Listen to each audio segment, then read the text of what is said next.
नमस्कार, बहुत स्वागत है आपका न्यूज 18 मध्य प्रदेश छत्तीसगढ़ देख रहे हैं आप। और भानु प्रतापपुर की महा कवरेज लगातार जारी। और आप ये देखिए कि तीसरे राउंड की गिनती में भी कांग्रेस ने बढ़त बनाकर रखी, यानी कि सावित्री मंडावी आगे चल रही हैं। तीसरे राउंड की गिनती पूरी हो चुकी है। भानु प्रतापपुर में आज कौन बाजी मारेगा, ये स्थिति साफ होती हुई नजर आ रही है। कांग्रेस की सावित्री मंडावी लगातार नजर बनाए हुए हैं और दूसरे नंबर पर अकबर कोर्राम बने हुए हैं। तीसरे नंबर पर बीजेपी प्रत्याशी पहुंच चुके हैं। और सीधे रुक करेंगे ममता का। जी ममता, क्या अपडेट अभी? देखिए, चौथे राउंड को लेकर अभी जो है अनाउंसमेंट हो रही है और चौथे राउंड में भी सावित्री मंडावी सबसे आगे चल रही है। लेकिन चौथे राउंड में सबसे बड़ी बात यह है, फिर से 227 वोट फिर से एक बार नोटा को पड़े हैं। तो एक बार फिर से चौथे राउंड में जो नोटा को सबसे ज्यादा वोट पड़े हैं 227 वोट। इसके साथ ही हम अपने जो संवाददाता है खेमनारायण है उनसे कहेंगे कि वो बताएं कि अभी तक जो अपडेट है वो किस तरीके से है। लेकिन चौथा राउंड जो है वो उसमें भी अगर नोटा को 227 जो है वोट मिले हैं। ब्रह्मानंद नेताम जो है उनको चारों राउंड मिलाकर जो वोट मिले हैं वो है करीबन जो है 5684 वोट मिले हैं। ब्रह्मानंद नेताम को अब तक 5684 वोट मिले हैं चारों राउंड मिलाकर के, यानी कि वो अभी तक के तीसरी पोजीशन में ही मौजूद हैं। सावित्री मनोज मंडावी जो है उनको अभी तक के चारों राउंड में जो है 13,324 वोट मिले हैं। 13,324 वोटों के साथ सावित्री मंडावी जो है वो सबसे आगे है। यानी कि चौथे राउंड में भी अगर हम बात करें तो कांग्रेस जो है वो सबसे आगे है 13,324, यानी कि आधे वोट भी जो है वो ब्रह्मानंद नेताम को नहीं मिले हैं। घनश्याम जूरी जो है जो निर्दलीय प्रत्याशी है उसको 522 वोट मिले हैं। जो अकबर है, जो अकबर कोर्राम है, उनको अगर हम बात करें तो उनको भी इस बार जो है 1600 वोट मिले हुए हैं। नोटा जो है वो नोटा फिर से हैरान कर रहा है। चौथे राउंड में जो है वो नोटा को फिर से 224 वोट मिले हैं, यानी कि 1300 के करीबन जो है वो नोटा के वोट पड़े हुए हैं। और इंटीरियर के जो है वो काउंटिंग हो रही है। जाहिर तौर पर बीजेपी के अभी अकबर राम की अगर हम बात करें तो चारों राउंड मिलाकर के अकबर कोर्राम जो है वो 6,631 वोट जो है वो मिले हुए हैं। यानी कि दूसरे राउंड पे जो है वो शानदार तरीके से अकबर कोर्राम जो है वो दूसरे नंबर पर मौजूद है। और जाहिर तौर पर बीजेपी जो है उसके लिए काफी सोचने वाली बात है। और कांग्रेस जो है बढ़त बढ़ाए हुए है। सावित्री मंडावी जो है एक तरह से मान के चलिए कि वो जीत की तरफ ही है। शुरुआती रुझान जो बता रहे हैं कि सावित्री मंडावी जो है साफ तौर पर जीत रही है। और दूसरी तरह से अगर हम बात करें तो बीजेपी जो है वो दूसरे नंबर पर है। हम खेमनारायण हमारे साथ मौजूद है, उनसे बात करते हैं। नोटा जो है वो करीबन 29,638 जो है वोटों पर जो है वो अभी तक के मतगणना हो चुकी है। आपको क्या लगता है कि दुर्ग, कोंडाला और बाकी जो इंटीरियर इलाकों में जो नोटा पड़े उसका कारण, एक बड़ा कारण क्या लगता है? जी, आपको मैं बता दूं, जिस तरीके से राजनीतिक समीकरण बन रहे थे, जिस तरीके से 7 प्रत्याशी मैदान में थे, तो अकबर कोर्राम जी को दुर्गु कोंदल जो क्षेत्र है, अभी जो दुर्गु कोंदल की ईवीएम मशीनों की गिनती हो रही है, तो वहां से ये कहा गया था कि अकबर कोर्राम जी सबसे आगे निकलेंगे। लेकिन यहाँ पर सावित्री मंडावी जो है कांग्रेस प्रत्याशी, उनके पक्ष में दुर्गु कोंदल जो क्षेत्र है वहां का जो मतदान है, लोगों ने सावित्री मंडावी और मनोज मंडावी के ऊपर में जो है समर्थन जताया है। और सावित्री मंडावी यहाँ इस क्षेत्र से 13,000 वोट ले चुकी हैं और सबसे पहले नंबर पर हैं। तो बात करें अकबर कोर्राम की, जिनको भाजपा का बी टीम कहा जा रहा था, वो दूसरे स्थान पर है। और यहाँ पर जो है भाजपा खुद बी टीम बनती हुई नजर आ रही है। देखिए, सबसे बड़ी बात अगर हम बात करें, ये पूरा पॉलिटिकल एनालिसिस अगर आप देखें तो कहीं ना कहीं बीजेपी जिस भी चीज को जो है वो एक तरह से कहें कि अब एक बड़ी बात ये देखने वाली बात होगी कि जो सामूहिक गैंगरेप वाला जो आरोप बिल्कुल ममता, आप लगातार नजर बना के रखें। आपके पास भी हम लौटेंगे और सीधे रुक करेंगे हम इस वक्त रायपुर स्टूडियो का। डिप्टी एडिटर अभिषेक शुक्ली जी हमारे साथ जुड़ गए और साथ ही वंदना राजपूत, आप कांग्रेस प्रवक्ता हैं, आप जुड़ गए। बहुत स्वागत है आपका वंदना जी आपका। तो सबसे पहले तो अभिषेक जी आपसे ये पूरा एनालिसिस समझना चाहेंगे और इसमें बहुत आश्चर्य कर रहा है नोटा, 1000 से भी ज्यादा वोट नोटा को जाना दुर्गु कोंदल से, किस तरीके से देखते हैं आप? बिल्कुल, देखिए 2-3 बड़ी चौंकाने वाली चीजें हैं। कांग्रेस जीतेगी या भाजपा जीतेगी ये तो अलग बात है। जैसा कि नोटा का जिक्र आ रहा है, नोटा अच्छी खासी 1000 से ऊपर जो वोट है नोटा में चले जाना, वो भी ऐसे इलाके से, आदिवासी बहुल इलाके से, ये बड़ा चौंका रहा है कि आखिरकार क्या कैंडिडेट लोगों को पसंद नहीं आ रहा था। 1000 से ऊपर वोट गया तो देखने वाली बात रीनू ये भी होगी कि ये नोटा का वोट आखिरकार किस पक्ष ने डाला है। क्या यूथ ने डाला है? आदिवासी समाज में तो नहीं डाला, क्योंकि वो दिख रहा है यहाँ पर कि दूसरे नंबर पर अकबर कुर्राम जिस तरीके से पहुंचे हैं, तो शायद जो एक अपील की जा रही थी आदिवासी समाज द्वारा वो काम करती यहाँ पर दिख रही है। और इसका सीधा नुकसान पहले लग रहा था कि कांग्रेस को हो सकता है, लेकिन ये नुकसान भाजपा को होता दिख रहा है। और कांग्रेस की जो स्ट्रेटजी थी ब्रह्मानंद नेताम पर आरोप लगाने की, वो स्ट्रेटजी यहाँ पर साफ तौर पे सफल नजर आ रही है कि जो दूसरा वोट है, जो गैर कांग्रेसी वोट है, वो अकबर कुर्राम को वहां पर सीधा सीधा शिफ्ट होता दिख रहा है। तो दो ये बड़ी चौंकाने वाली चीजें हैं कि अकबर कुर्राम का दूसरे नंबर पर आना उस भाजपा को पछाड़ते हुए जो कि जीत का दावा कर रही थी। और कई बार लोगों को थोड़ी कंफ्यूजन भी यहां पर थी कि क्या वाकई भाजपा यहां पर कुछ बड़ा उलटफेर कर सकती है, क्योंकि भाजपा ने जिस तरीके से वहां पर चुनाव लड़ा था वो थोड़ा चिंतित कांग्रेसियों को भी उसने जरूर वहां पर किया था। और दूसरा, आदिवासी जिस तरीके से अपील कर रहे थे वो एक चिंता करने वाली बात थी भाजपा कांग्रेस हालांकि दोनों के लिए। लेकिन जो नतीजे, जो रुझान आ रहे हैं वो बता रहे हैं कि गैर कांग्रेसी वोट या आदिवासियों की अपील का नुकसान सीधे तौर पर भाजपा को हुआ है। और नोटा जो 1000 से ऊपर है रेनू, वो दोनों ही दलों को सोचना होगा कि आखिरकार जो अपनी तरफ से बेहतर, सबसे सर्वश्रेष्ठ कैंडिडेट पार्टियां उतार रही हैं, उनको छोड़कर अगर लोग नोटा की तरफ जा रहे हैं तो एक अलार्मिंग सिचुएशन है कि क्या लोगों से जुड़े कुछ मुद्दों पर बात नहीं हो पाई। क्योंकि पूरे चुनाव में सबसे बड़ा मुद्दा ब्रह्मानंद नेताम पर आरोप ही रहा। वहां क्या विकास हो सकता है, क्या होना चाहिए, इसको लेकर शायद बहुत ज्यादा चर्चा नहीं हुई। और मुझे लगता है कि जो नोटा में कुछ ऐसे ही वोटर शिफ्ट यहां पर हुए हैं, क्योंकि जब हमारी टीम पहुंची थी वहां पर लोगों के बीच में, तो कॉलेज की बात हो रही थी, कुछ कॉलेज की डिमांड हो रही थी, प्लेग्राउंड की बात हो रही थी, कई ऐसे लड़कियों के लिए खास तौर पर वो चाह रहे थे कि बाहर बहुत दूर वो पढ़ने नहीं जा पाती तो वहीं पर कॉलेज या हायर एजुकेशन की व्यवस्था हो जाए, या उनके लिए नौकरी की कोई वहां पर व्यवस्था हो जाए। तो ये कुछ ऐसी चीजें हैं जो यूथ बात कर रहा था। और मुझे लगता है कि ये नोटा का, मेरा अपना अंदाजा है कि ये नोटा जो 1000 से ऊपर हम देख रहे हैं, ये शायद यूथ का इशारा कर रहा है कि यूथ ने इस नोटा का इस्तेमाल वहां पर किया है। क्योंकि वो जो चाह रहा था शायद वो बातें, वो मुद्दे, उसके मुद्दे शायद चर्चा में भी नहीं आ पाए। आरोप प्रत्यारोप बहुत हावी रहे हैं इस चुनाव में। और यही वजह है कि जो एक मैच्योर वोटर होते हैं वो तो पार्टियों में जा रहे थे, लेकिन जो यूथ है वो आजकल बड़ा बदलाव चाहता है, वो फोकस्ड रहता है कि उसके करियर को लेकर क्या कुछ पार्टियां कर रही हैं। तो मुझे लगता है कि ये नोटा शायद जो है यूथ वहां पर ज्यादा ले जा रहे हैं। बाकी वंदना जी भी समझ रही होंगे। जी बिल्कुल, और ये अपनी नाराजगी भी व्यक्त करता हुआ नजर आ रहा है। नोटा जो है, इतने वोट नोटा को जाना, बहुत सारे नंबर जो हैं वो गड़बड़ भी कर रहा है बीजेपी के लिए भी और अकबर कुर्राम के लिए भी। हमारे साथ वंदना जी भी जुड़ी हुई हैं।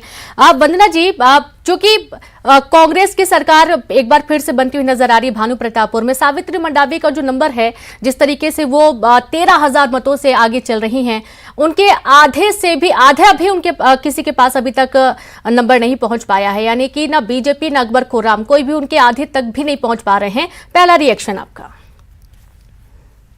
देखिए, जनता जागरूक हो चुकी है। आप देखेंगे कि वो बहुत ही आदिवासी बहुल इलाका होने के बावजूद भी 71% मतदान हुआ है। ये बहुत ही मायने रखता है। और अब ये 71% जो मतदान हुआ है, जो कांग्रेस के पक्ष अभी लगातार आगे बढ़ रही है, तो आप देखेंगे कि जो कांग्रेस सरकार ने जो 4 साल के काम किए हैं, उस काम पर जनता मुहर लगा रही है। हम देखते हैं, चाहे शिक्षा के क्षेत्र की बात करें, चाहे चिकित्सा की क्षेत्र की बात करें, हर क्षेत्र में कांग्रेस ने बहुत अच्छा काम किया है।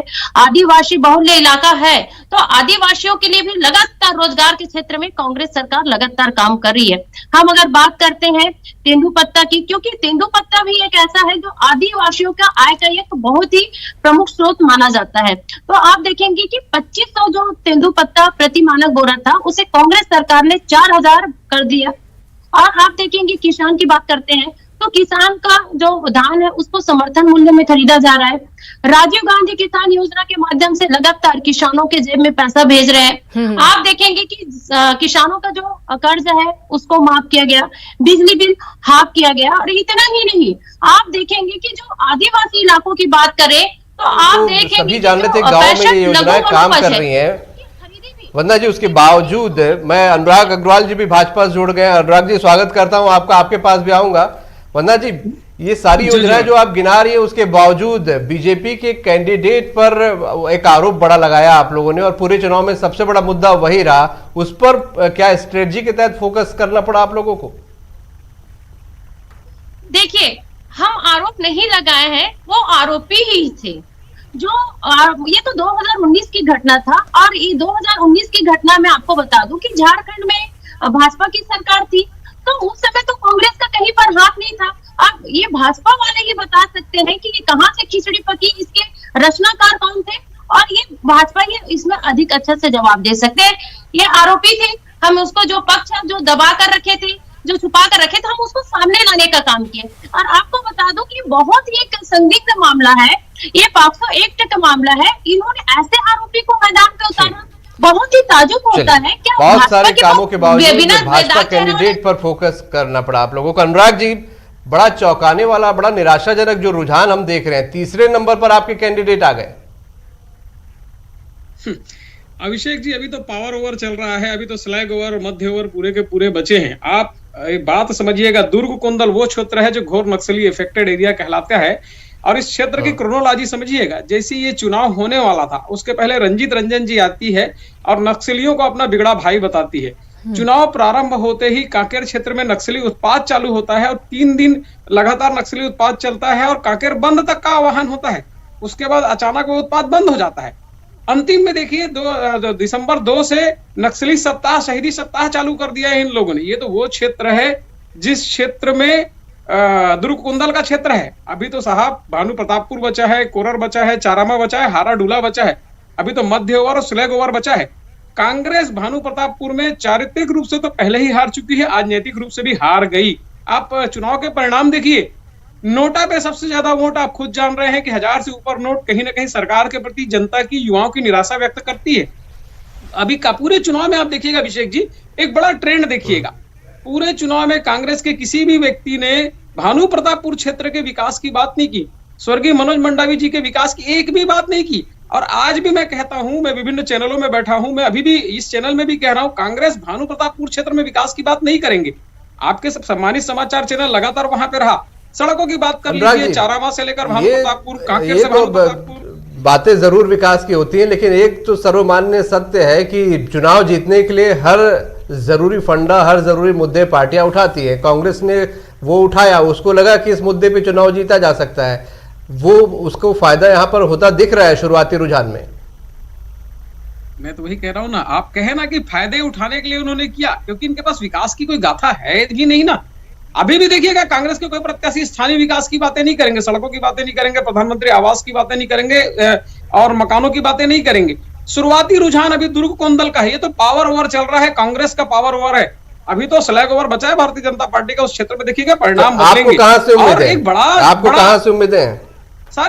सारी जगहों से, भानु प्रतापपुर, कोरार, चारामा, दुर्ग कोंदल, हाराडूला, सारी जगह से उम्मीद है। दूसरी बात मैं कह रहा हूं अभिषेक जी, नैतिक रूप से तो कांग्रेस इस क्षेत्र में भी हार चुकी है।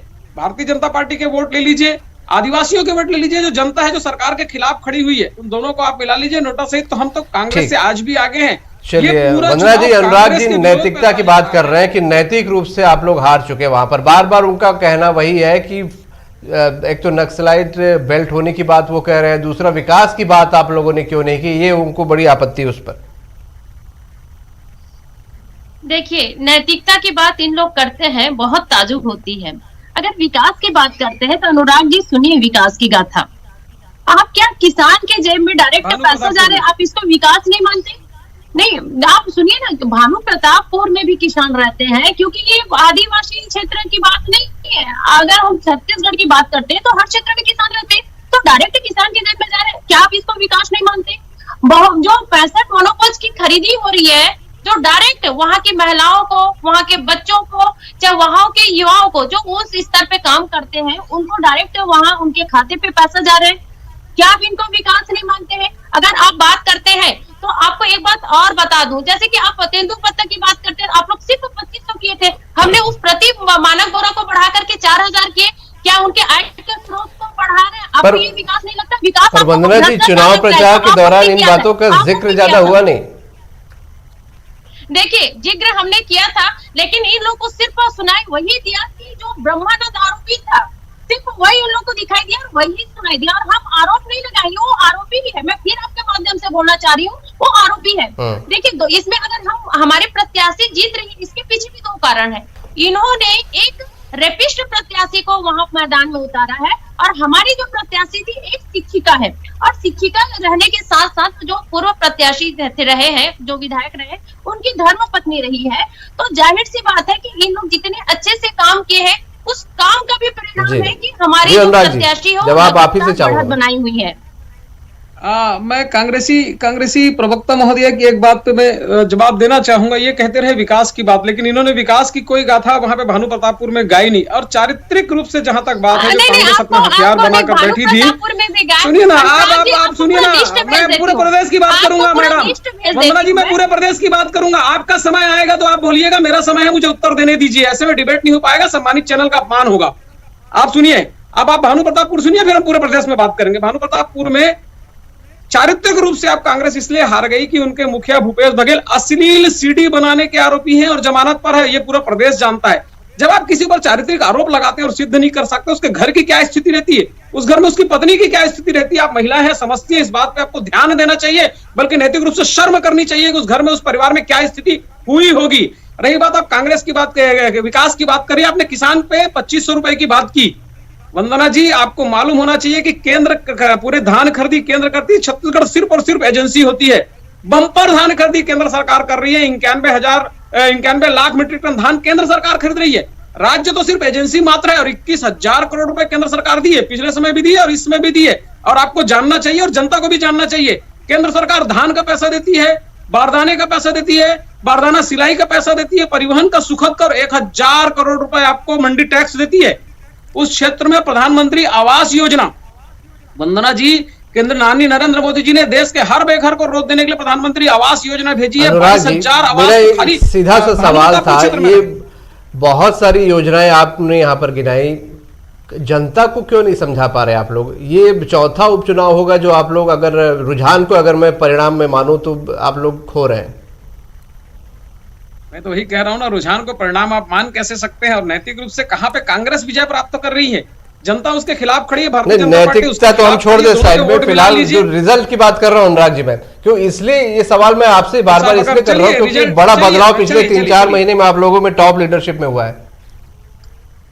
अभिषेक जी, अगर परिणाम की बात कर लीजिए तो मैं तो कह रहा हूं ना, अभी तो पावर ओवर चल रहा है कांग्रेस का। दुर्ग कोंदल नक्सली प्रभावित क्षेत्र है जहां पे ये खेल कर रहे हैं। आने दीजिए ना चारामा, आने दीजिए भानु प्रतापपुर, आने दीजिए कोरा, आने दीजिए हराडूला, देखते हैं परिणाम कैसे परिवर्तित होते हैं। आपको क्या उम्मीद है, क्या लीड मिलेगी? निसंदेह कांग्रेस के जो कुशासन का जो विरोध छत्तीसगढ़ में भानु प्रतापपुर से चालू हुआ है, देखिएगा ये विरोध पूरे प्रदेश में फैलेगा। और पूरे प्रदेश की जनता समझ चुकी है कि 4 साल में इस सरकार ने धोखा देने के अलावा कुछ नहीं किया। चाहे महिलाओं से बात करें, युवाओं से बात करें, किसानों से बात करें, अधिकारियों से, कर्मचारियों से बात करें, इसका परिणाम पूरा प्रदेश देखेगा। आज तो छत्तीसगढ़ में भानु प्रतापपुर के आदिवासी इनके खिलाफ खड़े हुए, अभी पूरा प्रदेश इनके खिलाफ खड़ा रहेगा। पर मैं वही उसी सवाल पे आया था अनुराग जी, कि आदिवासियों की जो अपील है अकबर कुर्राम को वोट देने की, पहले माना जा रहा था कांग्रेस को नुकसान होगा, पर जो फिलहाल हम अगर रुझान को देखें, फिलहाल की बात कर रहा हूं मैं, तो रुझान में आप लोगों को नुकसान होता दिख रहा है। अकबर कुर्राम दूसरे पे आ गए। आदिवासी अपने हक के लिए वोट देने लगा, इनको विज्ञापन का जारी करना पड़ा अभिषेक जी कि आदिवासी पैसा लेकर बहका रहे हैं और आदिवासी पैसा लेके बहक रहे हैं। आप सोचिए ना, कोई शासक वर्ग अपनी जनता पे ऐसा आरोप लगाता है क्या? लेकिन कांग्रेस ने यह आरोप लगाया, उसका परिणाम देखिए कि यहां का आदिवासी कांग्रेस के साथ तो नहीं है।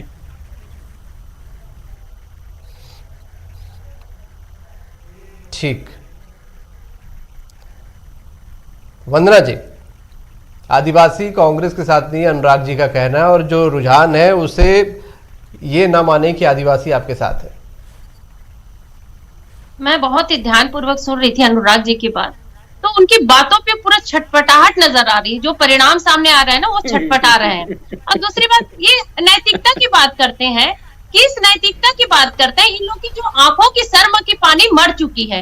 महिलाओं की अगर बात करते हैं, महिलाओं के सम्मान की बात करते हैं, तो आप बताइए, एक 15 वर्षीय जो बालिका है, उनके साथ ये दुष्कर्म किया जाता है, 508 का मामला चल रहा है, आप उसको मैदान पर उतार देते हैं। दूसरी बात, आपको याद दिला दूं अनुराग जी, आप ही की सरकार में, पूर्व की रमन की सरकार के समय ओएसडी ओपी गुप्ता के द्वारा एक नाबालिग बच्ची के साथ बलात्कार किया जाता है, और उस बलात्कारी को आरक्षण देने के काम आपके भाजपा नेता और नेत्रियां करती हैं।